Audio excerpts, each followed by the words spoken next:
কর্ম কোনো দিন ছোট অথবা বড় হয় না, বড় অথবা ছোট হয় না।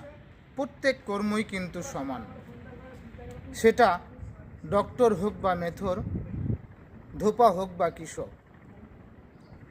আমরা সকলেই মানুষ, আমরা একই সমাজে বসবাস করি, একই সাথে চলাফেরা করি, একসাথে মিলেমিশে থাকি। আমরা দুই মুঠো অন্যের জন্য, দুই মুঠো খাবারের জন্য কঠোর পরিশ্রম করি। প্রতিনিয়ত আমরা কঠোর পরিশ্রম করি এই দুই মুঠো খাবারের জন্য। তাই কোনো কর্মকেই আপনি ছোট করে দেখতে পারবেন না যে এই কর্মটা ছোট। প্রত্যেকটি কর্মই কিন্তু সমান। এই প্রত্যেকটি কর্ম যদি সমান না হতো তাহলে মানুষ জীবিকা নির্ভর করতে পারত না।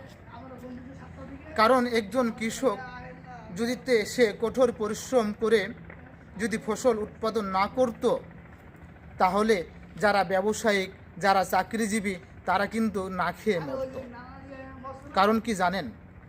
কারণ হলো সেই খাবার যদি কৃষক উৎপাদন না করে বাজারে বিক্রি না করতো, সে যদি সেই খাবারটাই খেত বিক্রি না করে, তাহলে কিন্তু ব্যবসায়িক এবং চাকরিজীবী খেতে পারতো না। কারণ সে কৃষকের ওপর নির্ভরশীল, যে সে কৃষক উৎপাদন করবে আর ইনি টাকা পাবে, উনি সে টাকা দিয়ে তার জমিতে ফসল উৎপাদন করবে, সে টাকা সে বাজারে সেই ফসল বিক্রি করবে। আর ব্যবসায়িক অন্য অন্য যারা পেশাজীবী মানুষ আছে, তারা সে ফসল কিনে খাবে। তাহলে প্রত্যেকটি কর্মই কিন্তু কঠোর পরিশ্রমের মাধ্যমে প্রত্যেকটি মানুষ করে থাকে। তাই আপনি কোনো কর্মকে ছোট বলতে পারবেন না, প্রত্যেকটি কর্মকেই আপনি সমান চোখে দেখতে হবে এবং সমান সম্মান করতে হবে।